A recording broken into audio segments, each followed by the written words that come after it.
할렐루야, 할렐루야. 주는교회 주일 예배 나오신 사랑하는 성도님들 한 분 한 분 환영하고 축복합니다. 잘 오셨습니다.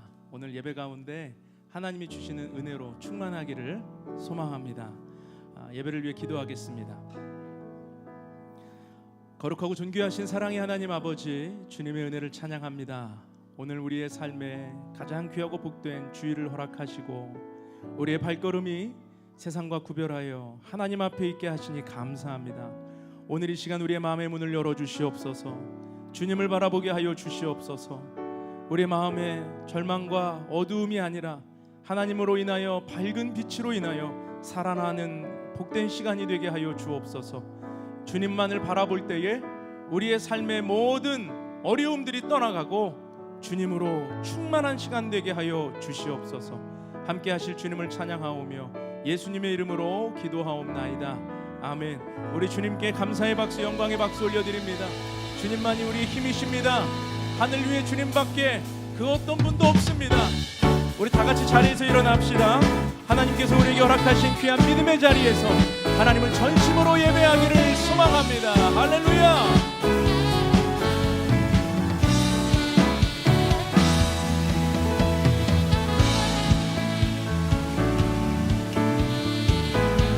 함께 고백합시다. 하늘 위에 주님밖에, 하늘 위에 주님밖에 내가 사모할 자, 내가 사모할 자 이 세상에 없네. 내 맘과 힘은, 내 맘과 힘을 믿을 수 없네. 오직 한 가지 그 진리를 믿네.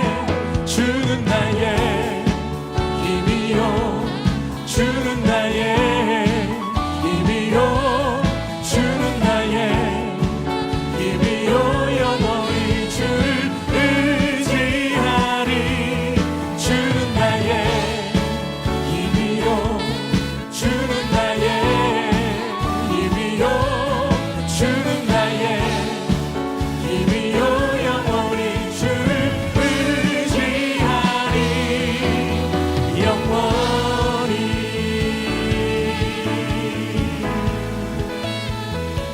하늘 위에 주님밖에, 하늘 위에 주님밖에 내가 사모할 자, 내가 사모할 자 이 세상에 없네.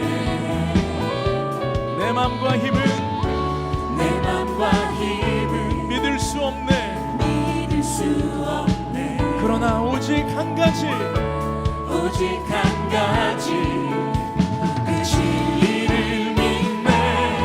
주는 나의 힘이요, 주는 나의 힘이요, 주는 나의 힘이요. 영원히 주를 의지하리. 주는 나의 힘이요, 주는 나의 힘이요, 주는 나의 힘이요. 영원히 주를 의지하리. 영원히.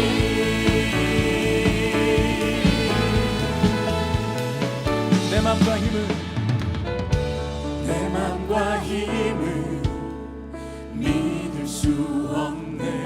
오직 한 가지, 오직 한 가지 그 진리를 믿네. 내 맘과 힘은, 내 맘과 힘을 믿을 수 없네. 오직 한 가지, 오직 한 가지 그 진리를, 그 진리를 믿네. 주는 나의 힘이요, 주는 나의 힘이요, 주는 나의 힘이요. 영원히 주를 의지하리.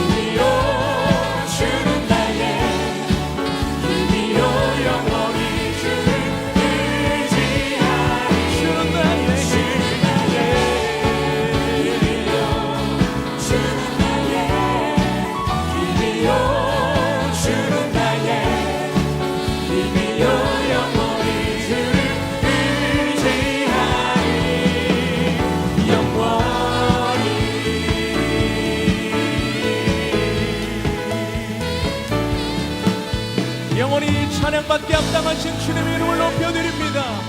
주님만이 우리의 힘이십니다. 주님만이 우리의 능력이십니다. 할렐루야. 우리에게 세임 주시는 주님을 찬양합니다. 아멘 아멘.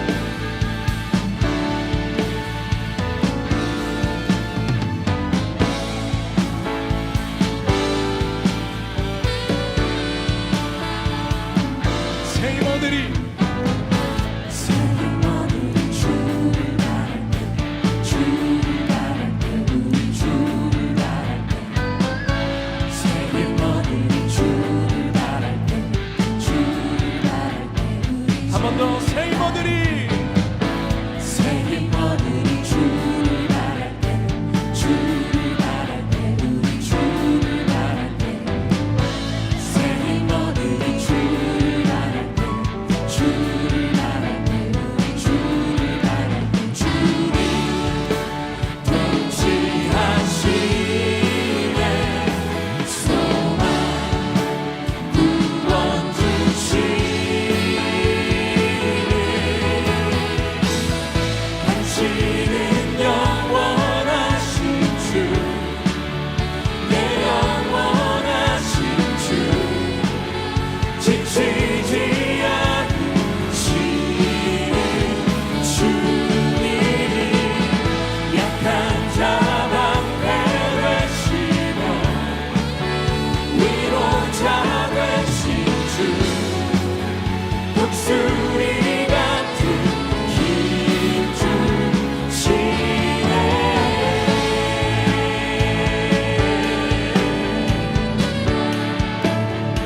세임어들이 고백합니다. 세임어들이 주를 바랄 때 주를 바랄 때 우리 주를 바랄 때 세임어들이 세임어들이 주를 바랄 때 주를 바랄 때 우리 주를 바랄 때 주님 통치하시네 소망 구원 주시네 당신은 영원하신 당신은 영원하신 주 내 영원하신 주 지치지 않으시는 주님 약한 자 방패 되시며 위로자 되신 주 독수리 같은 힘 주시 당신은 영원하신 당신은 영원하신 주 내 영원하신 주 지치지 않으시는 주님 약한 자 방패 되시며 위로자 되신 주 독수리 같은 힘주 고백합니다. 주 사랑해요. 주 사랑해요 영원히 찬양해 예수 주 영광 진정으로 경배드려요 주 사랑해요. 주 사랑해요 영원히 찬양해 예수 주 영광 진정으로 경배드려요 갈급한 내 마음 만지시는 주님 사랑과 노래를 드립니다. 드리길 원합니다 주 사랑해요. 주 사랑해요 아멘 아멘. 주 찬양해요 높고 거룩한 주 날 만져주시니 이전과 같지 않으리 주 사랑해요. 주 사랑해요 영원히 찬양해 예수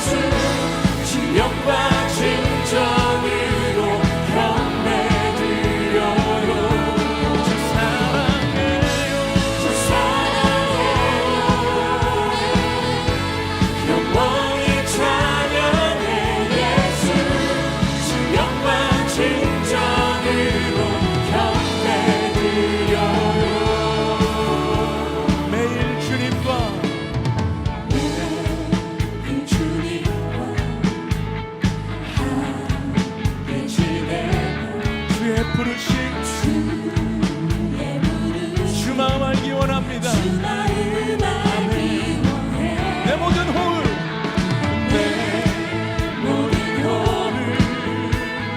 주께서 겠네. 주의 부르심 주 마음 알기 원해. 내 생명 우리 주님 앞에 고백하며 나아갑시다. 주 사랑해요. 영원히 찬양해 예수. 주 영광 진정으로 경배드려요. 주 사랑해요. 주 사랑해요. 영원히 찬양해 예수. 주 영광 진정으로 경배드려요. 주 사랑해요. 할렐루야. 주 사랑해요. 주님 우리의 이 고백을 받아주시옵소서. 주님께 신령과 진정으로 예배하길 원합니다. 주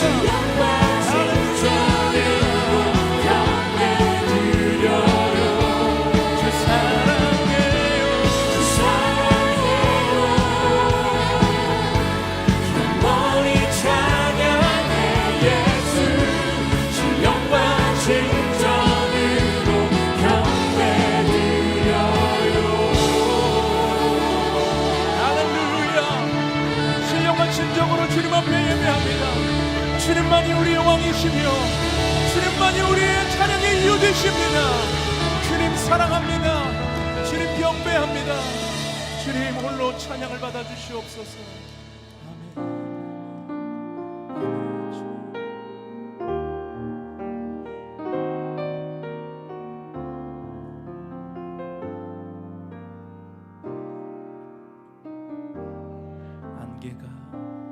안개가 날 가리워 내 믿음 흔들리려 할 때에 내 믿음 흔들리려 할 때 나 주님께 나아가네. 주님은 산 같아서 주님은 산 같아서 여전히 그 자리에 계셔. 눈을 들면 보이리라 날 위한 그 사랑. 주는 나의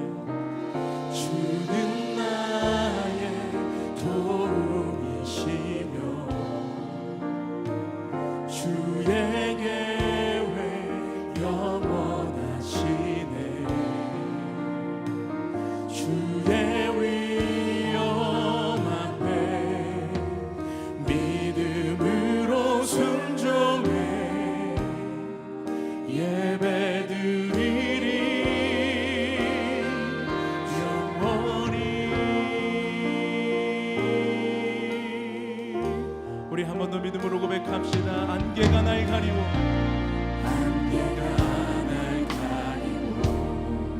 내 믿음 흔들리려 할 때에 내 믿음 흔들리려 할 때 나 주님께 나아가네. 주님은 산 같아서 주님은 산 같아서 여전히 그 자리에 계십니다. 여전히 그 자리에 계셔. 눈을 들면 보이리라 날 위한 그 사랑. 주는 나의 도움이시며 주의 계획 영원하시네. 주의 위엄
주의 사랑 안에 믿음으로 순종해 예배드리리 영원히. 우리 두 손 높이 들고 믿음으로 고백합시다. 이제 눈 들어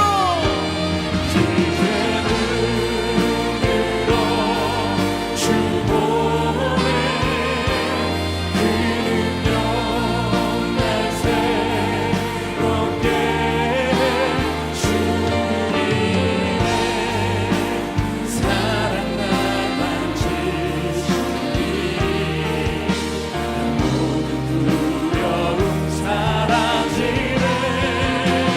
고금 속에도 주를 들고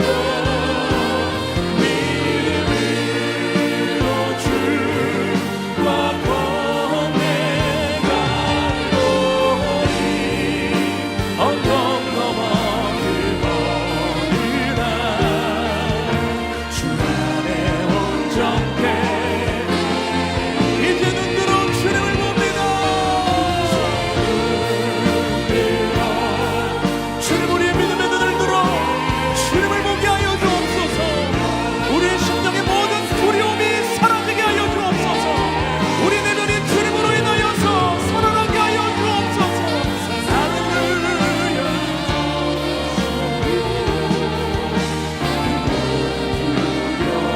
사라지네. 고금 속에도 주를 들고 믿음으로 주와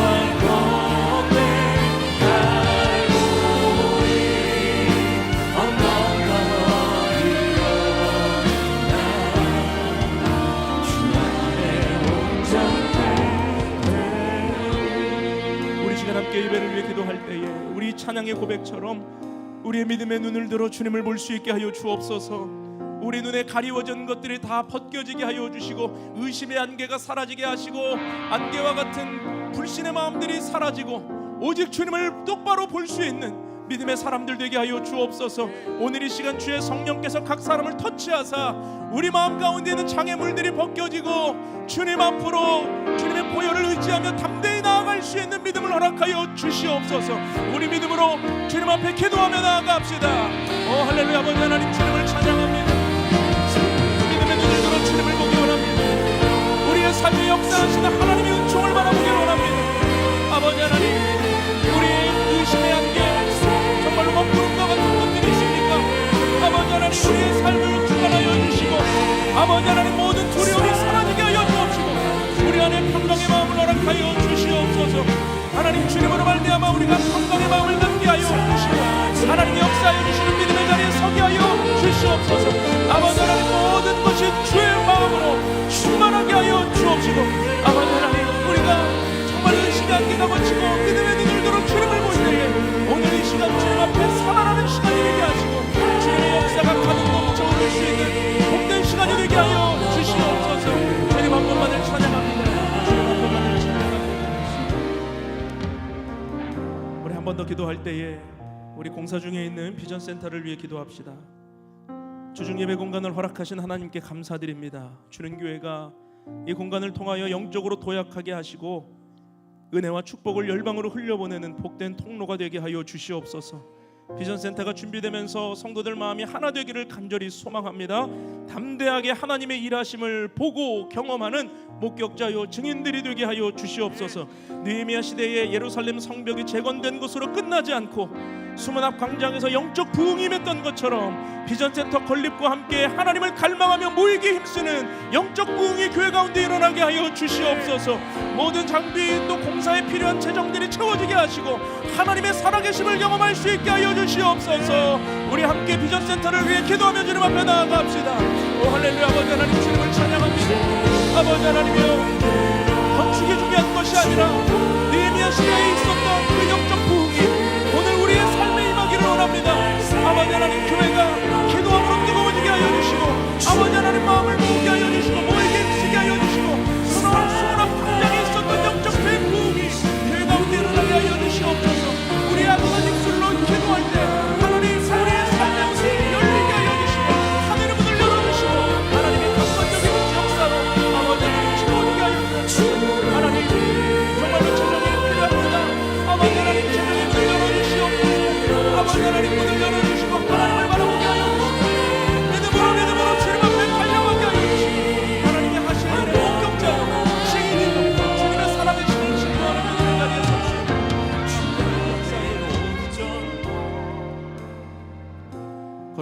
존귀하신 사랑의 하나님, 주님의 은혜를 찬양합니다. 오늘 이 예배의 주인은 하나님이십니다. 주님이 우리의 삶에 좌정하여 임하셔서 우리의 어둠과 절망을 다 떠나게 하시고 살아계신 주님 한 분으로만 충만한 시간 되게 하여 주시옵소서. 하나님, 교회에 비전 센터를 허락하시고 우리가 기도함으로 이 일들을 이루어가게 하시니 감사합니다. 처음부터 끝까지 주님께서 주관하고 계심을 믿사오니 하나님의 살아계심을 경험하고 목격하고 증거하는 믿음의 증인들로 서게 하여 주옵소서. 건축이 중요한 것이 아니라 신앙 공동체가 하나님을 인하여 영적 부흥을 경험하는 것이 더 중요한 비전입니다. 우리에게 이 믿음으로 기도가 뜨거워지고 하나님을 바라볼 수 있는 믿음의 시간들을 경험하게 하여 주옵소서. 오늘도 주의 말씀 앞으로 나아갈 때에 우리의 닫혀있는 마음들이 활짝 열리고 하늘의 문을 여시어서 하나님의 메시지가 우리 성도들의 삶 가운데 선포될 수 있도록 하나님 역사하여 주옵소서. 기름 부어 주시옵소서. 함께 하실 주님을 찬양하오며 예수님의 이름으로 기도하옵나이다. 아멘.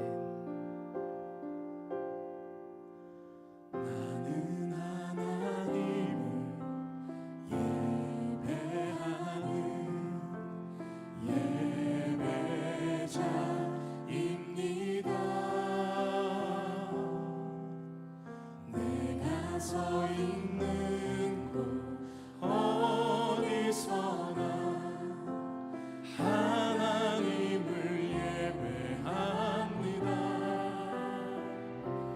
내 영혼 거룩한 은혜를 향하여 내 마음 완전한 하나님 향하여 이곳에서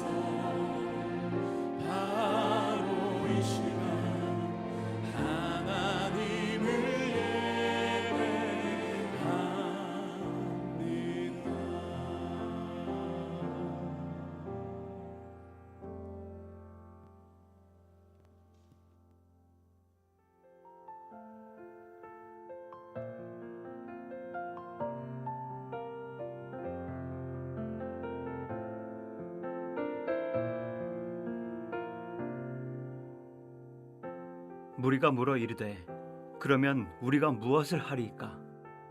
대답하여 이르되 옷 2벌 있는 자는 옷 없는 자에게 나눠줄 것이요 먹을 것이 있는 자도 그렇게 할 것이니라 하고 세리들도 세례를 받고자 하여 와서 이르되 선생이여 우리는 무엇을 하리이까 하매 이르되 부과된 것 외에는 거두지 말라 하고 군인들도 물어 이르되 우리는 무엇을 하리이까 하매 이르되 사람에게서 강탈하지 말며 거짓으로 고발하지 말고 받는 급료를 족한 줄로 알라 하니라.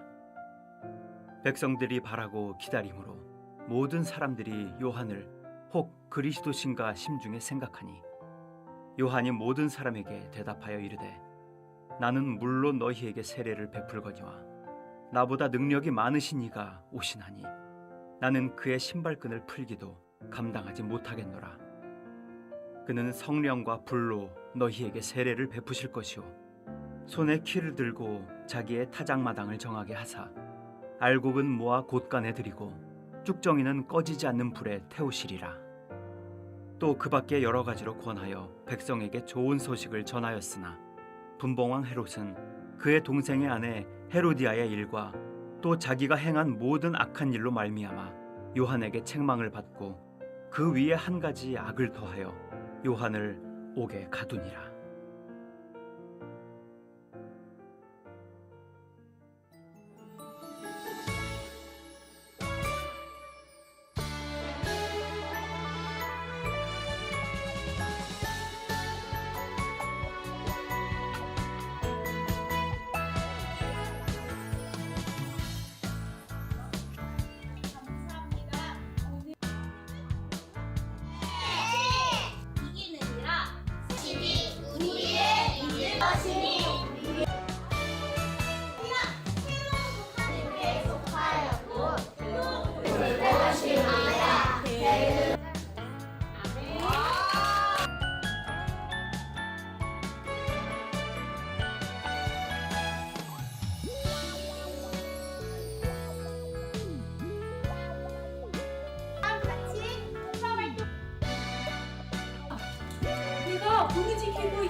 우리 하나님께 감사의 박수 올려드리겠습니다.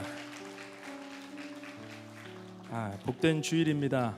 우리 하나님께서 우리 보신 영상처럼 우리 지난 한 달간 3주간이죠. 7월에 있었던 여름 성경학교 스케치 영상을 보셨는데 우리 하나님께서 우리 차세대를 너무 사랑하셔서 좋은 날씨와 또 좋은 환경 속에서 하나님의 사랑을 많이 나눌 수 있었습니다. 우리 수고하신 우리 교사분들 또 우리 전도사님 우리 차세대 우리 식구들에게 우리가 격려의 박수 한번 보내주실까요? 네. 감사합니다. 필리핀 아울리치 잘 다녀왔습니다. 기도해 주신 덕분에 많은 간증도 있고 또 은혜도 있었습니다. 다음 주에 우리 간증자와 함께 또 영상도 보여드리면서 필리핀 아울리치에 대한 내용을 또 나눌 텐데 기대해 주시고 함께 기다려 주시면 감사하겠습니다. 오늘 주보를 잠깐 열어주시고요. 교회에서 진행되는 소식 잠깐 나누고 하나님 말씀 듣겠습니다. 주능교회 처음 나오신 분이 계시면 오늘 너무 축복하고요. 옆에 QR코드로 교회 등록을 원하시는 분들은 신청해 주시면 교회에서 연락을 드리고 함께 교제하도록 하겠습니다. 국내 아울리치 영보교회 관련해서 오늘부터 이제 처음 신청 광고가 나갑니다. 우리가 계속 공지를 드린 것처럼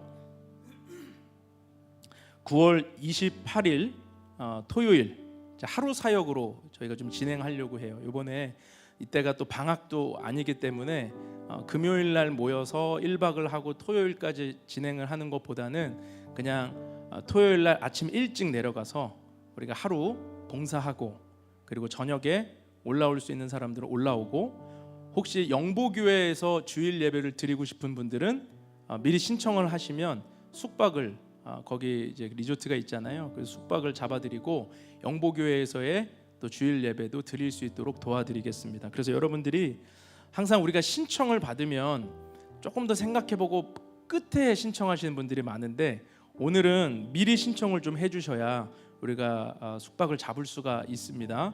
그래서 옆에 QR 코드를 찍으시면 우리 영보교회 신청하는 것이 뜨거든요.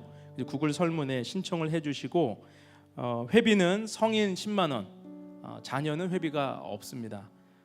QR 코드로 신청을 해주시고 특별히 영보교회 주일 예배 참석을 원하시는 분들은 숙박까지 체크를 해주시면 저희가 잘 준비해서 또 영보교회 사역을 할 수 있도록 하겠습니다. 이번에는 이제 교회 지난번에 하지 못했던 보수 페인트를 좀 더 칠해야 되거든요. 그 사역하고 또 마을 잔치, 마을 전도 이런 내용으로 함께 영보교회에 또 힘이 되는 귀한 사역을 하려고 합니다. 많이 신청해 주시고 함께 해주시면 감사하겠습니다. 기빙 비전 센터 특별 헌금 관련해서 계속 말씀드립니다. 많은 분들이 동참을 해주고 계시고 특별히 제가 이름도 모르는 분들이 외부에서 어떻게 소식을 알고 또 헌금을 해주시는 분들이 계셔요. 하나님께서 붙들고 계십니다. 계속 고민하고 계시거나 기도하고 계신 분들은 하나님이 주신 마음을 따라서 헌금해 주시고 그 재정이 정말 교회를 세우고 공간을 준비하는 귀한 일에 쓰임 받을 수 있기를 주님의 이름으로 축복합니다. 헌금자 표시에서는 이름 생년월일 그리고 뒤에 특이라고 기록을 해주시면 우리가 공사재정으로 분류해서 잘 사용하도록 하겠습니다. 목요 찬양 집회가 이제 금요 찬양 집회로 바뀌는데 날짜만 기억해 주세요. 8월 30일 금요일입니다. 우리 이제 공사되어지는 비전 센터에서 아마 첫 예배가 그때 있을 텐데 여러분들 기도해 주시고 이 일정에 차질 없이 준비될 수 있도록 함께 마음 모아 주시면 감사하겠습니다. 새벽 예배는 8월까지 우리 약수동에서 드립니다. 그래서 내일부터 다시 우리가 새벽 예배를 약수동에서 하니까 우리 비전 센터로 옮겨가기 전까지의 8월 한 달간의 이 새벽 예배에 또 열심히 참여해 주시고 또 함께 들으시고 하나님의 은혜를 나누었으면 좋겠습니다. 우리 옆에 계신 분들하고 한번 이렇게 인사하시죠. 당신이 있어서 너무 행복합니다. 한번 인사하십시다. 네. 표정은 행복한 표정이 아닌데 한 번 더 인사하실 때 정말 행복합니다. 인사하시죠. 할렐루야. 우리 잠깐 기도하고 하나님 말씀 듣겠습니다. 거룩하신 하나님, 은혜를 감사드립니다. 오늘 주님이 말씀하여 주시고 주님이 음성을 들려주시고 길을 잃어버린 자들에게는 길이 되어 주시고 무너져 있는 마음엔 새 힘을 주셔서 하나님을 만나는 시간 되게 하여 주옵소서. 예수님의 이름으로 기도하옵나이다. 아멘. 빈들에서 세례 요한의 사역이 시작되었었죠. 우리는 지지난주에 그 말씀에 대해서 나누어 보았습니다. 요한은 이사야 선지자의 예언대로 광야에 외치는 소리가 되어서 정말 많은 사람들에게 삶을 찌르는 메시지를 선포했습니다. 그때 수많은 사람들이 광야로 빈들로 나오기 시작했습니다. 그런데 구름같이 모여든 사람들을 향해서 요한은 따뜻하게 맞아준 것이 아니라 어떻게 했습니까? 독사의 자식들아, 누가 너희더러 임박한 진노를 피하려 하더냐, 깜짝 놀랄 메시지를 그들에게 전했어요. 왜 그렇게 독서를 퍼부었을까요? 그들 중에는 하나님께는 관심 없고 믿음에 대해서는 관심이 없고 오직 자기가 피할 심판만에 관심을 가지고 나오는 뱀과 같은 그런 사람들이 있었기 때문입니다. 그래서 요한의 메시지는 거침이 없었어요. 사람의 인기를 얻기 위해 사역하지 않았습니다. 요한은 자신의 명성을 쌓기 위해 사역하지 않았습니다. 사람의 눈치를 보며 사역하지 않았습니다. 대상이 누구든 관계없이 하나님의 말씀을, 진리를 선포하고 전했다라는 거죠. 하나님의 말씀을 바로 전하고 누구라도 그 말씀 앞에 돌이켜 회개할 수 있도록 담대하게 증거했습니다. 요한의 메시지는 오늘 본문에서 더욱 분명하고 구체적으로 제시되고 있어요. 요한이 무리에게 회개에 합당한 열매를 맺으라 라고 선포하니까 이 말씀을 들은 사람들이 반응하기 시작합니다. 우리가 어떻게 하면 되겠습니까? 우리는 어떻게 해야 되겠습니까? 라는 반응을 보이기 시작했다는 거죠. 놀라운 일입니다. 사람들은 적당히 세례받고 죄사함을 받았다는 증표를 가지고 돌아가려고 했는데 요한의 메시지를 듣고 마음을 돌이킨 거예요. 이대로 살아서는 안 되겠다라는 마음을 갖기 시작했다라는 거죠. 여러분, 말씀이 선포될 때 어떤 믿음을 보이는가에 따라서 신앙은 완전히 달라지게 됩니다. 어떤 사람은 말씀을 오해해서 듣는 사람들이 있습니다. 설교의 내용이나 주제와는 별 관심 없이 자기가 듣고 싶은 말만 듣고 또 말씀을 오해해요. 그래서 신앙생활을 한다기보다는 종교생활을 하는 사람들이 있습니다. 교회 왔으니까 됐잖아, 예배 자리에 있으니까 됐잖아, 그럼 복 받는 거 아니야? 그러면 잘 되는 거 아니야? 이렇게 생각하는 사람들이 있다라는 거죠.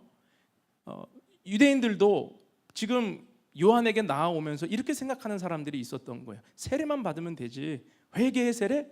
그럼 세례 받으면 되겠네, 복 받겠네, 이렇게 생각했던 사람들이 있었던 거죠. 또 한 부류는 말씀이 선포될 때 어떤 반응을 보였냐면, 저 말씀은 나하고 관계없어, 저 말씀은 다른 사람들하고 관계가 있어, 그러니까 나는 이미 신앙이 되었고 나는 이미 충분하고 나는 이미 제대로 된 사람이기 때문에 말씀을 듣고 다른 사람을 지적하고 판단하는 반응을 보이는 사람들이 있었습니다. 대부분의 유대인들이 이렇게 반응을 했던 거죠. 나는 아니야, 내가 독사의 자식이라고? 절대 아니야, 그럴 리가 없어, 나는 아브라함의 후손이야, 나는 언약 백성이야, 이렇게 생각하는 거예요. 그래서 요한이 뭐라고 그랬습니까? 아브라함의 자손이라고 떠들지 말라고 그랬죠. 하나님은 이 돌들로도 능히 아브라함의 자손을 만들 수 있다, 그들의 교만에 대해 지적했어요. 그리고 세 번째 부류의 사람들이 말씀이 선포될 때 어떤 반응을 보였냐면, 나는 어떻게 해야 되는 것입니까?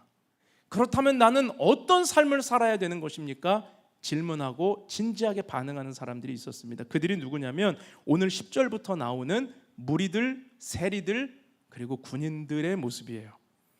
그들은 마치 사도행전 2장에서 베드로가 설교했을 때에 형제여, 그러면 우리가 어찌할꼬? 라고 하면서 질문하며 회개하고 반응했던 그 사람들과 같은 반응입니다.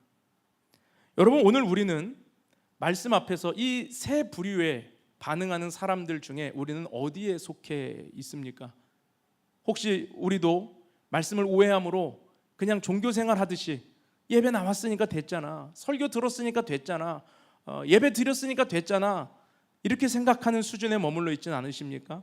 아니면 말씀이 선포될 때에 저 말씀은 저 사람 들으라고 하는 거야, 저 말씀은 저 사람한테 하는 거야, 나는 아니야 라는 식으로 말씀을 오해하는 분들은 없습니까? 여러분, 이런 태도로는 믿음이 깊어질 수 없습니다. 믿음이 성장할 수 없습니다. 오늘 우리가 붙들어야 하는 반응은, 그러면 나는 어떻게 해야 되겠습니까? 그 말씀을 들으면서 말씀 앞에 경외함으로 반응하는 거예요.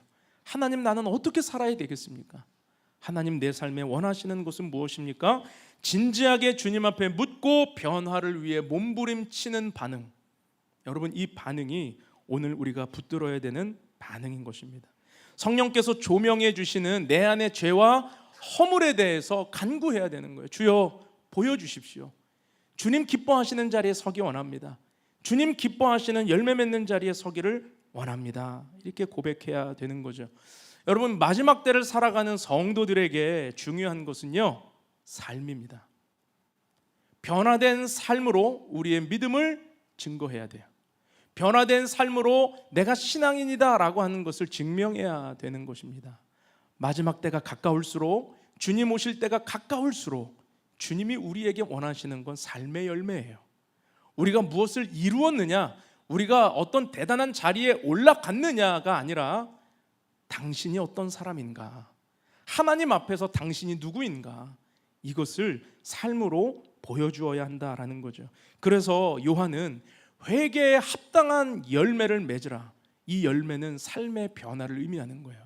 그래서 오늘 요한이 찾아온 무리들이 나는 어떻게 해야 됩니까? 우리는 어떻게 해야 됩니까? 라고 물어볼 때 굉장히 구체적이고 굉장히 개인적이고 굉장히 실현 가능한 간단한 적용을 그들에게 주고 있는 것이죠. 여러분, 신앙은 입술로만 외치는 것이 아닙니다. 우리의 삶으로 나타나야 되고요, 관념적으로 머릿속으로만 추상적인 개념으로 신앙이 흘러가면 안 됩니다. 구체적이고 또 우리의 삶에 실제적인 변화로 나타나야 하는 것입니다. 삶에서 회개에 합당한 열매를 맺을 수 있기를 주님의 이름으로 축복합니다. 주님 오실 길을 준비하는 삶은 다른 것이 아닙니다. 회개에 합당한 열매를 맺는 삶, 주님 기뻐하시는 삶으로 나아갈 수 있는 저와 여러분 되기를 주님의 이름으로 축원합니다. 오늘 말씀 안에서 주님 오실 길을 준비하는 삶에 대해 세 가지 살펴보려고 합니다. 주님 오실 길을 준비하는 삶은 첫째로 각자의 일상에서 십자가를 지는 삶이다라는 것입니다. 각자의 일상에서 십자가를 지라는 거예요. 오늘 본문 10절에서 14절 말씀을 우리 한 절씩 교독하시겠습니다. 제가 먼저 10절을 읽을게요. 무리가 물어 이르되 그러면 우리가 무엇을 하리이까? 11절 대답하여 이르되 옷 두 벌 있는 자는 옷 없는 자에게 나눠줄 것이요 먹을 것이 있는 자도 그렇게 할 것이니라 하고 세리들도 세례를 받고자 하여 와서 이르되 선생이여 우리는 무엇을 하리이까 하매 이르되 부과된 것 외에는 거두지 말라 하고 군인들도 물어 이르되 우리는 무엇을 하리이까 하매 이르되 사람에게서 강탈하지 말며 거짓으로 고발하지 말고 받는 급료를 족한 줄로 알라 하니라. 자, 회개에 합당한 열매를 맺으라는 요한의 도전에 대해서 지금 믿음으로 반응한 사람들이 나옵니다. 세 부류예요. 무리들, 세리들, 군인들. 먼저 무리들을 보죠. 이 무리들은 누구를 뜻하는 것입니까? 대다수의 가난한 백성들을 뜻하는 것입니다. 그런데 그들에게 주어지는 말씀이 11절에 뭐예요? 옷 두 벌 있는 자는 옷 없는 자에게 나눠주고 먹을 것이 있는 자도 그렇게 하라. 매우 간단하고 실행 가능한 것을 지금 제시하고 있습니다. 여러분, 이것은 무슨 뜻이냐면 아무리 가난한 사람이라 해도 나누어 줄 것이 있다는 거예요. 있는 자, 넉넉한 자, 가진 자만이 나누는 것이 아니라 옷이 두 벌밖에 없는 사람도 한 벌을 나눌 수 있다는 거예요. 여러분, 이것을 우리에게 보여주고 있는 것입니다. 우리나라 속담에 이런 말이 있죠. 콩 한 쪽도 나눠 먹는다. 콩 한 쪽도 나눠 먹는다. 이게 무슨 말입니까? 우리 선조들의 어떤 이웃 사랑 정신과 함께 더불어 살아가는 사회의 가치가 담겨 있는 속담입니다. 콩 한 쪽 그거 나눠봐야 모두가 배고픈데 그거 나눠서 뭘 이익이 되겠어요? 그런데 단순히 그것은 콩 한쪽을 의미하는 것이 아니라 함께 살아가는 세상이 되어야 한다라는 교훈이 담겨 있는 것이죠. 여러분, 신앙인은 주변에 굶는 자가 없게 살펴야 합니다. 주변에 헐벗은 자가 없도록 살펴야 돼요. 교회도 마찬가지입니다. 교회도 구제의 역할을 감당해야 됩니다. 굶주리고 헐벗은 자에게 먹을 것을 주고 입을 옷을 입혀주고 나누어 주어야 하는 사명을 감당해야 되는 것이죠. 넉넉하지 않아도 해야 되는 것입니다. 옷이 2벌이라면 없는 자를 위해 1벌을 나눠줄 수 있어야 됩니다. 한 끼 먹을 음식밖에 없어도 그 음식에서 반을 나누어서 나눠줄 수 있는 것이 교회와 신앙인들의 사명이에요. 우리가 져야 할, 각자의 일상에서 져야 할 십자가인 것입니다. 여러분, 우리 교회는 비전센터 공사 중에 있습니다. 인테리어와 음향, 조명, 영상 장비에 2억 원이 넘는 큰 재정을 지금 써야 되는 큰 공사를 하고 있어요. 돈이 있어서 시작한 거 전혀 아닙니다. 우리가 모아놓은 돈이 많아서 시작한 것도 아니에요. 그냥 하나님 음성 듣고 하나님이 해주시겠다라는 그 말씀 듣고 무조건 시작한 거예요. 그리고 진짜 하나님이 부어주시는 재정으로 하고 있습니다. 그런데 이번에 공사 중에 선교를 갔잖아요. 제가 아는 목사님이 선교에 40명이 함께 갑니다. 그랬더니 아니, 공사 중 아니에요? 지금 그 선교 갈 정신이 있어요? 재정이 그렇게 돼요? 이것도 되고 저것도 돼요? 제가 이것도 안 되고 저것도 안 되는데 그냥 가는 거죠. 하나님 가라 하시면 가는 거죠. 우리가 이로신교회 가서 제가 2월 달에 답사를 갔을 때 이로신교회에 가보고 음향 장비가 너무 노후화되어서 올 여름에 음향 장비를 교체해 주겠다고 약속을 하고 왔거든요. 그런데 그 사이에 우리가 공사가 시작됐잖아요. 약속은 지켜야 되잖아요. 그래서 음향을 싹 교체해 주고 왔습니다. 없는 재정이지만 또 마을 다니면서 다 해보니까 한 1,000명 정도 되는 마을 아이들을 저희가 식사도 대접하고 선물도 드리고 또 복음을 전하고 왔어요. 여러분, 우리가 돈이 있어서 그렇게 한 게 아니에요. 아직도 대금 지급해야 되는 재정이 1억 가까이가 있지만 우리 교회가 져야 할 십자가가 있기 때문에 선교하는 것입니다. 만약에 교회가 우리 필요만 채우는 데 재정을 쓰기 급급한다면, 하나님께서 맡기신 선교 사역을 등한시한다면 하나님께 이것만큼 책망받을 일이 어디 있냐는 거예요. 어차피 없다면 주님께 먼저 드리고 주님 하실 일에, 주님 기뻐하시는 일에 먼저 서 있고, 그리고 주님 우리 책임져 주세요 고백해야 되는 믿음으로 갔다 온 거죠. 그런데 정말 놀라운 일은 무엇인 줄 아세요? 우리가 재정이 없지만 통장을 비우면 하나님 채워주세요. 별 감동이 없으시죠? 우리가 믿음으로 비우면 채워주세요. 비우면 채워주세요. 여러분, 어떻게 개척교회가 한 달이라는 시간 동안 1억이 넘는 건축 헌금이 들어옵니까? 아직도 물론 지급해야 될 대금 많이 남아 있지만 저는 이 한 달을 정말 하나님의 기적 같은 걸음으로 경험했어요. 그런데 그 한 달을 하나님이 부어주시는 재정을 우리 공간을 마련하고 준비하는 데에만 쓰고 움켜쥐고 있었다면 하나님의 그 공급도 끊어졌을 거예요. 그런데 하나님은 우리가 그럼에도 불구하고 하나님이 기뻐하시는 자리에 서기를 몸부림치고 우리가 마땅히 해야 될 영혼 구원의 사역을 게으르게 하지 않을 때에 하나님이 더 큰 은혜로 채워주심을 경험하고 있습니다. 정말 이름도 모르는 분들이 여기저기서 어떻게 알고 소식을 듣고 헌금을 보내주시는데, 아, 진짜 이거 하나님이 하시는구나, 진짜 이 일은 하나님이 하시는구나. 제가 참 믿음의 쫄보거든요. 막 믿음이 많은 척 보여도 정말 두려움도 많고 큰 사람인데, 하나님은 그런 저를 믿음의 자리에 세우셔서 하나님의 일을 하게 하시더라고요. 앞으로 모자란 비용도 저는 걱정 없어요. 하나님이 하실 거라 믿습니다. 여러분 함께 기도해 주시고 함께 동참해 주십시오. 여러분, 우리 교회는요, 옷 2벌 있는 공동체인 거예요. 개척교회라서 우리는 옷 1벌도 없어 이렇게 생각하지 않습니다. 우리는 옷 2벌 있는 공동체예요. 그러면 옷 없는 교회, 굶주리고 헐벗은 지역, 하나님이 눈물 흘리시는 그곳에 우리의 옷 한 벌을 나눌 수 있어야죠. 그래야만이 하나님의 일이 이루어지는 것입니다. 우리가 져야 할 십자가가 바로 그것입니다. 여러분의 삶에도 이런 믿음의 결단이 있기를 주님의 이름으로 축원합니다.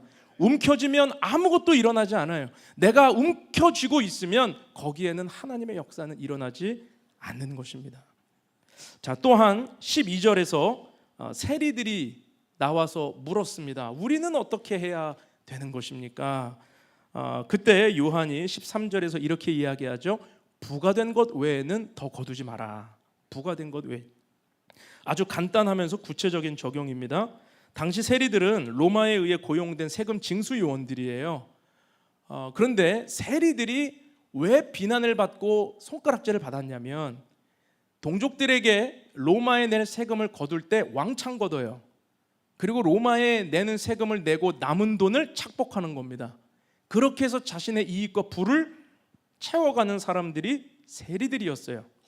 그런데 세리는 소수고 백성들은 다수인데 세리들이 그렇게 잘못할 때 저는 한번 생각해 봤거든요. 아니 그 세리가 뭐라고 그가 그렇게 돈 뜯어낼 때 다수가 있는데 그걸 뜯길까? 그런데 오늘 나오는 군인들이 한 세트더라고요. 제가 자료를 찾아보다가 그랬구나 그런 거예요. 이 군인들은 로마 군인들이 아닙니다. 여기 나오는 군인들은 분봉왕 헤롯에게 고용된 군인들인데 유대인들이에요. 이들의 역할은 치안 유지, 그리고 두 번째가 세금 징수할 때 강제력을 더하는 역할이에요.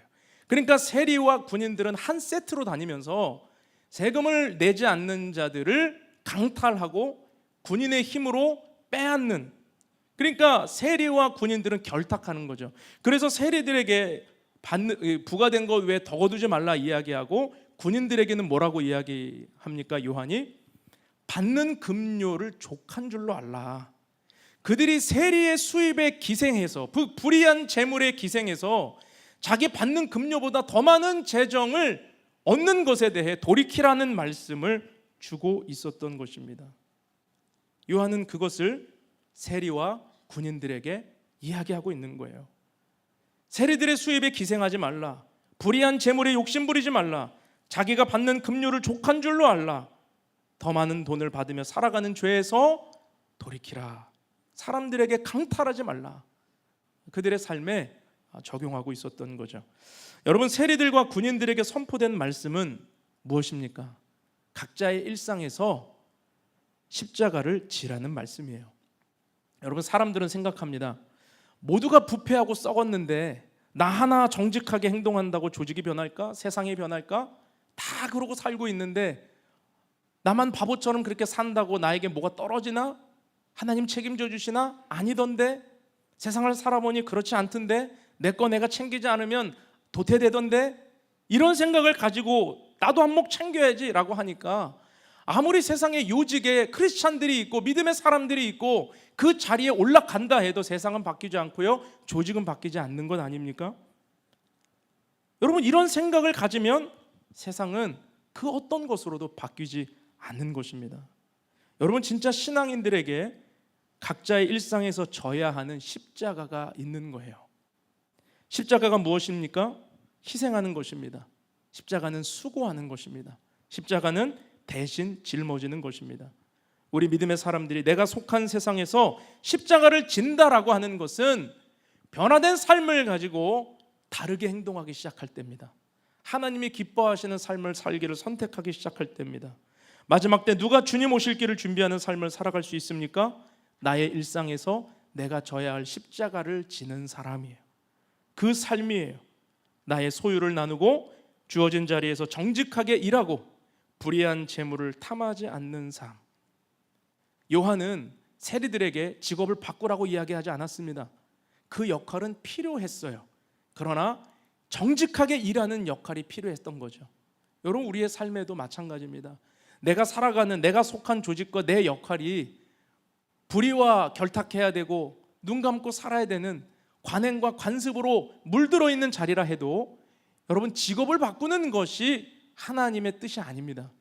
우리가 있는 그곳에서 정직하게 일함으로 아무도 알아주지 않아도, 때로는 핍박받아도 하나님의 시선을 의식하며 정직하게 일함으로 하나님의 뜻을 이루어가는 삶, 이 삶이 주님 오실 길을 준비하는 삶인 것입니다.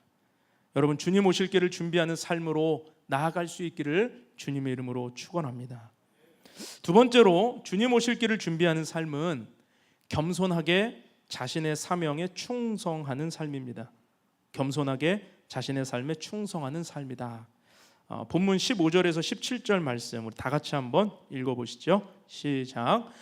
백성들이 바라고 기다림으로 모든 사람들이 요한을 혹 그리스도신가 심중에 생각하니 요한이 모든 사람에게 대답하여 이르되 나는 물로 너희에게 세례를 베풀거니와 나보다 능력이 많으신 이가 오시나니 나는 그의 신발끈을 풀기도 감당하지 못하겠노라. 그는 성령과 불로 너희에게 세례를 베푸실 것이요 손에 키를 들고 자기의 타작마당을 정하게 하사 알곡은 모아 곳간에 들이고 쭉정이는 꺼지지 않는 불에 태우시리라. 자, 요한의 이 메시지가 아주 강력하고 그의 사역에 힘이 있으니까 사람들 마음에 은근한 기대감이 생기기 시작했습니다. 그 기대감은 뭐냐면 혹시 요한이 메시아인가? 그들의 마음에 기대감이 생긴 거예요. 그런데 요한은 그럴 만한 오해를 받을 만했어요. 왜냐하면 400년간 하나님의 침묵 속에 유대인들이 살고 있었는데 그 400년 동안 요한 같은 자가 일어난 적이 없거든요. 그의 사역도 그의 메시지도 그의 능력이 모든 것이 그가 메시아라는 오해를 받을 만했습니다. 충분했습니다. 그런데 요한은 사람들이 자신에 대해 그런 오해를 갖고 있다라는 것을 알자마자 공개적으로 아니라고 부인하기 시작합니다. 그게 이제 16절 말씀이죠. 나는 물론 너희에게 세례를 베풀거니와 나보다 능력 많으신 이가 오시나니 나는 그의 신발끈을 풀기도 감당하지 못하겠노라. 자기 정체를 분명하게 밝히는 거예요. 여러분, 이것은 세례 요한의 겸손을 보여줍니다. 요한은 사람들의 주목을 받고 있었습니다. 독설에 가까운 메시지를 선포해도 구름같이 허다한 사람들이 모여들었습니다. 마태복음 3장에 보니까 바리새인과 사두개인도 그 앞에서 쩔쩔맸습니다. 함부로 요한에게 대드는 사람이 없습니다. 모여든 무리가 요한의 말에 순종합니다. 영향력이 상당했습니다. 그런데 이때 잘못하면 자신의 정체를 혼동하면 이단되는 거죠. 요한이 만약에 하나님이 받으셔야 될 영광, 메시아가 받으셔야 될 영광을 가로챘다면 요한은 무너지고 넘어지게 되는 거예요. 그러나 요한은 분명한 정체성을 붙들고 사람들의 오해를 바로잡아 주었다는 것입니다. 여러분, 사람은 누구나 주목과 인정을 받으면 스스로 무엇이나 된 것처럼 우쭐해집니다. 그래서 지위가 높아지고 역할이 많아지면서 사람들이 오해를 해요. 자기가 주인공처럼 생각합니다. 여러분, 신앙생활에서도 그런 경우 참 많죠. 나 아니면 안 돼. 저거는 나밖에 할 수 없어. 그러니까 역할이 달라지면 내가 어떤 역할에 장을 하고 있다가 또 때가 되어서 내가 팔로워가 되고 또 다른 사람이 장이 되었을 때 그 역할을 못하는 거예요. 왜냐하면 자기가 돋보여야 되니까, 자기가 높아져야 되니까, 자기 아니면 안 된다고 생각하니까.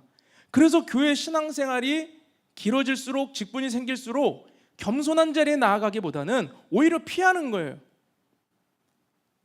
새로운 사람들이 세워지면 함께 돕고 협력하는 것이 아니라 이제 나는 물러설 때가 됐어, 나는 은퇴할 때가 됐어.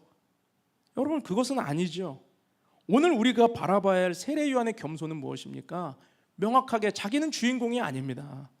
내가 주목받으면 안 됩니다. 요한복음 말씀에서는 세례 요한은 뭐라고 말했죠?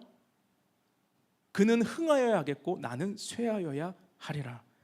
분명한 자기 고백, 분명한 자기 정체성을 붙들고 뒤에 오실 예수님에 대해서 증거하는 삶을 살았습니다. 요한은 자기 자리를 아는 사람이었어요. 자기가 주인공이 아니고 조연이라고 하는 사실을 달게 수용했던 사람입니다.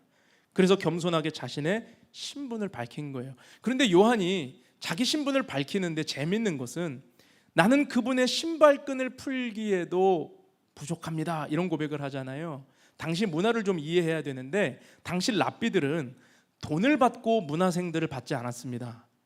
랍비들은 그들과 함께 공동체를 이루어 살면서 자신의 필요를 제자들이 도와주는 형식으로 이렇게 함께 살았던 거예요. 그러니까 쉽게 이야기하면 제자들이 선생님의 수발을 들면서 배웠다라고 이해하시면 됩니다. 그런데 제자들이 다른 굳은 일은 다 해도 한 가지 일은 절대 하지 않았습니다. 그게 뭐냐면 신발끈을 풀어드리고 발을 씻겨드리는 거예요. 왜 제자들이 그것만은 하지 않았을까요? 그거는 종이나 하는 일이기 때문에 제자들이 그 일은 하지 않았던 거예요. 그래서 예수님이 마지막 만찬 자리에서 아무도 예수님의 발을 씻겨주지 않았잖아요. 그리고 예수님이 오히려 제자들의 발을 씻겨주죠. 서로 종처럼 섬기라고. 그 문화가 여기에 나온 겁니다. 그런데 요한이 지금 나는 그분의 신발끈을 풀어드리는 종보다도 못한 존재입니다 라고 고백하고 있다는 사실이죠. 인기가 절정입니다. 모두가 자기를 주목하고 있습니다. 모든 사람들이 자기를 메시아인가 오해하고 있습니다. 그런데 그 자리에서 자신의 신분을 명확하게 이야기하며 오실 메시아 예수님을 기대하게 하는, 예수님을 빛나게 하는 그런 고백을 하고 있었다는 거예요. 요한복음 1장을 보면 세례 요한에 대해서 증거하는 부분이 나오는데 제 눈에 확 들어오는 구절이 있었습니다. 우리 요한복음 1장 6절에서 8절 말씀을 같이 한번 보죠. 시작. 하나님께로부터 보내심을 받은 사람이 있으니 그의 이름은 요한이라. 그가 증언하러 왔으니 곧 빛에 대하여 증언하고 모든 사람이 자기로 말미암아 믿게 하려 함이라. 그는 이 빛이 아니요 이 빛에 대하여 증언하러 온 자라. 여기서 우리가 주목할 것, 그는 이 빛이 아니요. 요한은 정말로 이 설명처럼, 이 증거처럼 자신이 빛이라고 생각해 본 적이 없는 거예요. 나는 빛을 증거하러 온 사람이지 빛이 아니다. 나는 본질이 아니다. 나는 조연에 불과하다. 자신의 역할을 알았던 것입니다. 이것이 주님의 길을 준비하는 사명을 감당하는 자의 겸손이고 충성이에요. 여러분, 많은 경우에 교회를 섬기면서 자신을 빛이라고 생각하는 사람들이 있습니다. 내 사역이 빛나야 되고 내 섬김이 드러나야 되고 우리 팀이 돋보여야 돼요. 내가 빛이라고 생각하는 오해입니다. 그래서 이름도 없이 빛도 없이 묵묵히 섬기라고 그러면 거부합니다. 여러분, 교회 안에 이런 사람들이 많아지면 큰일 나요. 우리는 빛이 아닙니다. 빛은 오직 예수님이신 줄로 믿습니다. 세례 요한의 고백처럼 그는 흥하여야겠고 나는 쇠하여야 하리라. 나는 철저히 내게 맡겨진 사명에 순종하는 것, 자기를 주장하지 않고 주님의 말씀 앞에 순종하며 오늘 내게 맡겨진 일에 헌신하는 것, 여러분, 그것이 세례 요한처럼 주님 오실 길을 준비하는 믿음의 삶이라는 것이죠. 저는 이번 필리핀 아울리치를 통해서 이 마음을 배웠습니다. 우리 40명의 멤버들이 어린아이부터 장년에 이르기까지 모두가 자기의 역할에 너무 헌신하며 충성하는 모습을 보면서 담임 목사로서 참 너무 큰 은혜를 받았습니다. 그 중에서도 우리 8명의 아이들 이야기를 안 할 수가 없어요. 우리 제일 어린 아이가 초등학교 1학년 하예리부터 중학교 2학년 북한이 못 내려온대잖아요. 그 친구들 때문에. 그 아이들까지도 이번에 함께 했는데 누가 시키지 않았는데 각자의 자리에서 얼마나 헌신적으로 일을 하는지, 가만히만 있어도 땀이 막 우두두두 떨어져요. 습하고 덥고. 그런데 그 고사리 같은 손으로 우리 아이들이 얼마나 바지런히 움직이고 자기의 역할에 충성하는지 그 모습을 보면서 너무 마음이 뜨거워졌습니다. 한 번은 아이들이 이제 공연을 하는 게 있는데 우리 아이들이 쭉 서서 공연을 하는데 그 공연 곡이 길어야 한 6분 가까이 돼요. 막 뛰면서 하는 거기 때문에 한 번 끝나면 숨이 차오르고 땀이 나요. 그런데 우리 선교사님이 공연이 끝나자마자 갑자기 나오셔서 우리 이로신교회 현지 청년들도 함께 서서 한 번 더 합시다 이렇게 얘기를 하시는 거예요. 그래서 저는 애들 힘든데, 아니 지금 방금 끝난 걸 또 똑같이 하라고요? 이거 아닌데. 근데 음악이 나왔어요. 그래서 아이들은 아랑곳하지 않고 똑같이 그 율동을 하는 거예요. 제가 그 모습을 보면서 제가 한 주 동안 이 세례 요한을 묵상하고 있었기 때문에 세례 요한의 모습이 오버랩 되더라고요. 세례 요한이구나. 자기를 주장하지 않고 한 것 또 하라고 그러면 뭐야 짜증나가 아니라 그냥 즐기는 거예요. 순종하는 거예요. 헌신하는 거예요. 아이들이 어른들보다 훨씬 낫구나. 그들의 믿음이 정말 귀한 본이 되었던 순간이었습니다. 그 모습을 보면서 예수님이 빛나시는 거예요. 그 헌신의 모습을 보면서 예수님이 빛처럼 빛나시는 순간이었어요. 여러분, 우리에게도 어떤 자리가 주어지든 겸손하게 믿음으로 충성할 수 있는 그런 은혜가 있기를 주님의 이름으로 축원합니다. 나를 주장하지 않고 예수님만 빛나시도록 겸손하게 섬길 수 있기를 축복합니다. 마지막으로 주님 오실 길을 준비하는 삶은 사람보다 하나님을 경외하며 섬기는 삶이다. 사람을 두려워하지 않고 하나님을 경외하는 삶입니다. 오늘 본문 18절에서 20절 말씀 다 같이 한번 읽어보겠습니다. 시작. 또 그 밖에 여러 가지로 권하여 백성에게 좋은 소식을 전하였으나 분봉왕 헤롯은 그의 동생의 아내 헤로디아의 일과 또 자기가 행한 모든 악한 일로 말미암아 요한에게 책망을 받고 그 위에 한 가지 악을 더하여 요한을 옥에 가두니라. 자, 누가는 한참 요한의 사역을 이야기하다가 갑자기 요한의 체포 사실을 짧게 정리하고 요한의 기사를 마무리합니다. 여기 나오는 분봉왕 헤롯은요, 헤롯 안티파스를 의미해요. 근데 헤롯 안티파스에게는 이 갈릴리 지역을 다스릴 수 있는 분봉왕의 역할이 주어졌는데 그에게는 그의 가문이 그렇듯이 잔혹하고 음란하고 아주 죄가 많은 그런 집안이죠. 그런데 헤롯 안티파스에게 어떤 죄가 있었냐면 차마 입에 담지 못할 죄가 뭐냐면 자신의 동생의 아내를 간음하고 빼앗은 일이에요. 그런데 당시 그 누구도 이 일을 언급하지 못했습니다. 그런데 오직 요한만이 공개적으로 그의 잘못을 책망했다는 거예요. 어떻게 이렇게 할 수 있습니까? 사람을 두려워하지 않고 하나님을 두려워하고 하나님을 경외하는 믿음이 있었기 때문에 요한은 자신의 안위를 지키는 것보다 하나님의 말씀이 선포되는 것에 생명을 걸었던 거예요. 여러분, 마지막 때를 살아가는 성도의 삶에 필요한 믿음이 있다면 바로 이것입니다. 사람을 두려워하지 않고 하나님을 경외하는 믿음입니다. 오늘날 우리가 살아가는 세상에 헤롯과 같은 사람들이 얼마나 많습니까? 우리의 이 월급을 쥐고 결정하고 헤롯처럼 우리에게 불의한 일을 시키는 사람은 없습니까? 우리의 생명에 또 위해를 가하는 사람은 없으세요? 물론 예수 믿는다고 핍박받는 세상은 아닙니다. 우리 대한민국 현실은. 그런데 여러 각도로 헤롯과 같은 방해가 우리의 믿음을 방해할 때는 없으십니까? 주변에 우리가 눈치 봐야 될 사람은 없으세요? 눈치 봐야 될 환경은 없으세요? 여러분, 그때 우리는 환경이나 사람을 두려워하지 않고 요한처럼 하나님을 경외함으로 하나님 앞에 나아가는 그런 믿음을 붙들어야 됩니다. 주님 오실 길을 준비하는 삶은 바로 이거예요. 사람을 두려워하지 않고 하나님을 경외하는 믿음입니다. 이번 필리핀 아울리치에서 저는 새로운 비전을 받았어요. 아마 새벽 예배 말씀을 들으셨던 분들은 조금 이해가 되실 것 같은데, 그동안의 필리핀 아울리치는 마을을 다니면서 어린이 사역들을 하고 그 아이들에게 복음을 전하고 또 그 아이들과 함께 신앙의 경험을 쌓는 것이었습니다. 그런데 수년간 그 일들을 해오면서 답답함이 있는 거예요.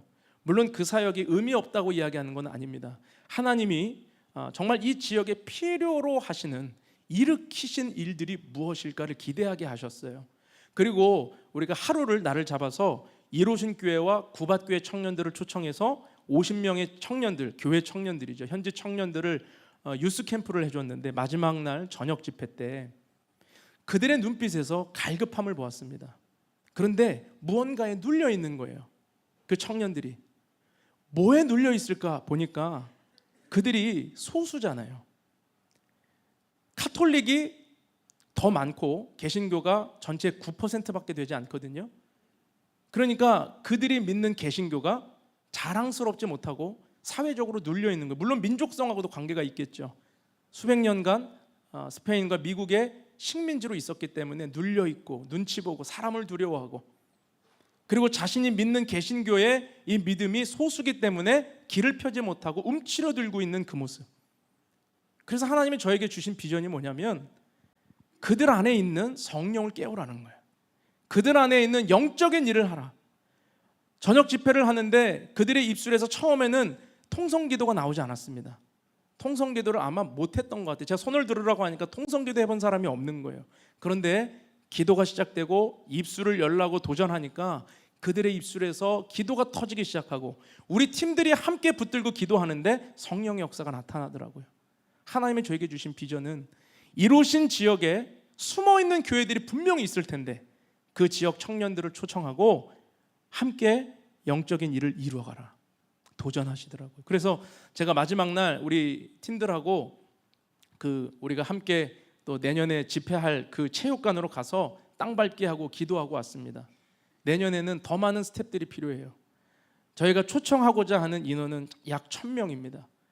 그 땅에 1000명의 인원이 하나님을 경험하고 성령으로 충만해지면 그들이 사람 눈치 보고 두려워하고 어떤 제도와 환경에 움츠러들었던 그 소극적인 태도가 변화되면 그 이루신 지역을 깨우겠더라고요. 하나님의 역사를 이루어 가겠더라고요. 어떤 분은 이렇게 생각하는 분이 있어요. 아니 목사님 여기서 하시면 되지 뭘 거기까지 가서 영적 부흥을 일으켜요. 여러분 그게 우리를 깨우는 일이에요. 우리 성도들이 함께 그 유스 캠프 때 청년들을 붙들고 기도하면서 우리 성도들의 입술에서도 하나님의 역사가 나타나는 것을 보았습니다. 여러분 함께 그 일을 합시다. 아멘이 없으시네. 함께 그 일을 할 수 있기를 주님의 이름으로 축원합니다. 그러려면요 우리 비전센터가 펄펄 끓는 용광로처럼 뜨거워져야 돼요. 우리가 1년 동안 예배하면서 쌓아가는 영적인 무브먼트가 그 이루신 지역에도 반드시 폭발적으로 임할 줄로 믿습니다. 여러분 우리가 사람을 두려워한다면 방해를 생각한다면 또 그 사람들에게 도전하지 못하겠죠. 제가 조나단 목사님하고도 그런 얘기를 했지만 목사님 교회와 청년들과 성도들이 꿈꿔야 됩니다. 그래야 이 지역이 변화될 수 있습니다. 그래야 이 지역이 움츠러들고 사람 눈치 보고 사람 두려워하던 마음을 벗어나서 하나님을 경외하며 곳곳을 깨울 수 있는 믿음의 사람들이 될 수 있습니다. 도전하고 왔거든요. 여러분 그 일을 위해 하나님께서 우리 주는교회를 부르신다고 믿어요. 여러분 사람 눈치 보지 마시고 여러분의 삶 가운데 하나님의 살아계심을 증거할 수 있기를 주님의 이름으로 축복합니다. 말씀을 맺겠습니다. 오늘 우리는 주님 오실 길을 준비하는 삶에 대해서 나누었습니다. 여러분에게 어떤 말씀이 와닿고 계십니까? 여러분 우리가 하나님 앞에 겸손하게 또 하나님 기뻐하시는 자리에 서서 우리가 져야 할 일상의 십자가를 등한시하지 않고 하나님 앞에 나아갈 때 주님 영광 받으시고 주님 빛나시고 주님이 오실 길이 곧게 펼쳐지게 될 줄로 믿습니다. 그런 믿음의 삶으로 이번 한 주간 주님과 동행할 수 있기를 주님의 이름으로 축원합니다. 함께 기도하겠습니다. 거룩하신 하나님 아버지 은혜를 감사드립니다. 오늘 우리에게 주님 오실 길을 준비하는 삶을 살라 하는 메시지가 요한의 메시지를 넘어 주님이 우리에게 주시는 메시지인 줄 믿습니다. 하나님 우리는 어디에 있습니까? 우리의 믿음은 어디에 존재하고 있습니까? 나의 안위만을 생각하는 자리를 넘어서 주님 기뻐하시는 자리에 헌신하는 자리까지 나아갈 수 있게 하여 주옵소서.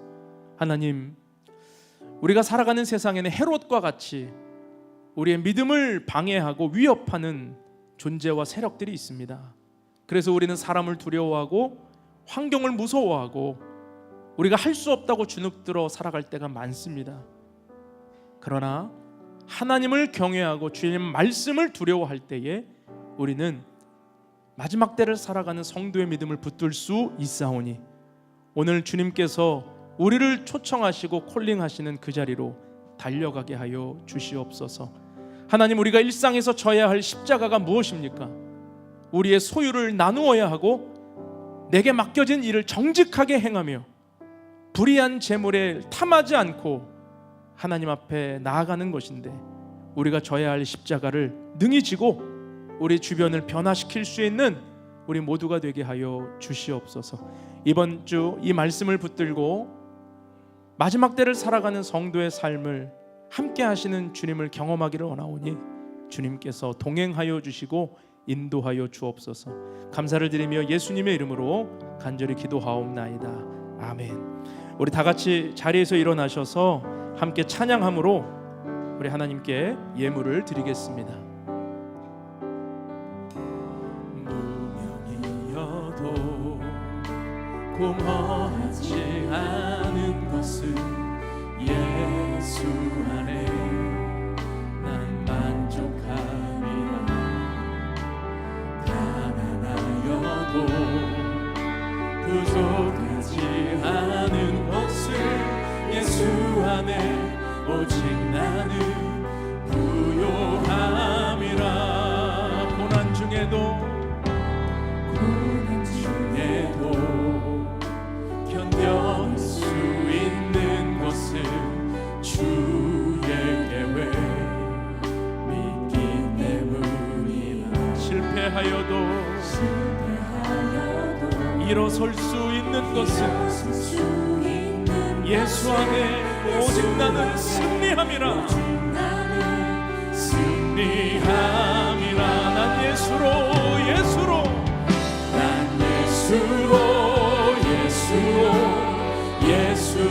충만하네. 예수로 충만하네. 난 예수로 충만하네. 영원한 왕 내 안에 살아계시네. 내 몸이 약해도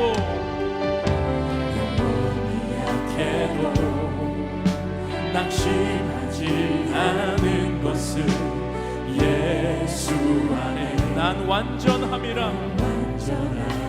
아멘 아멘. 화려한 세상 부럽지 않은 것은 난 예수로 충만함이라. 난 예수로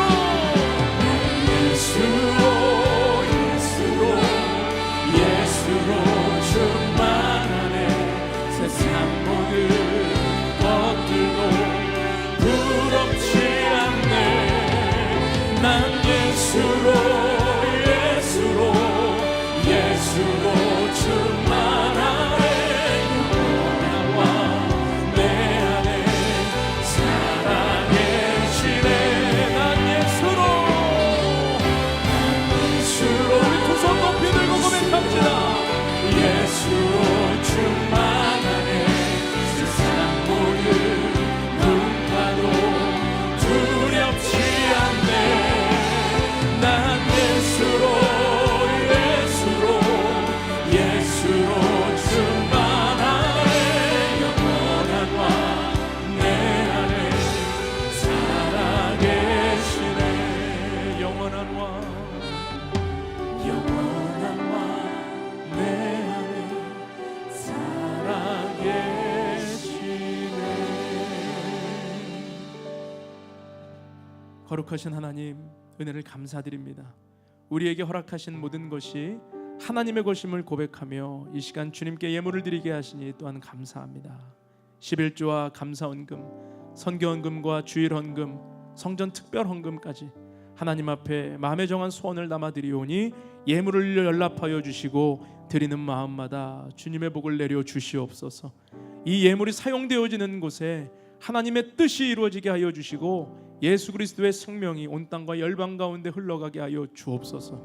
주님이 붙드시는 비전센터 건립이 정말 주님의 계획 안에서 이루어지게 하여 주시옵소서. 지금은 우리를 죄에서 구원하신 예수 그리스도의 은혜와 하나님 아버지의 크신 사랑과 성령님의 교통 역사 충만하신 은총이 주님 오실 길을 준비하며 삶으로 주님께 영광 돌리며 나아가기를 소원하는 사랑하는 주의 백성들 머리머리 위에와 그 가정과 삶의 모든 터전 위에, 지금도 열방에 흩어져 헌신하는 선교사님들의 가정과 사역 위에 이제로부터 영원토록 함께 하시기를 간절히 축원하옵나이다. 아멘. 우리 찬양받게 합당하신 주님께 큰 영광의 박수, 감사의 박수 올려드립니다. 예배가 모두 마쳤습니다. 한 주간 평안하시기 바랍니다.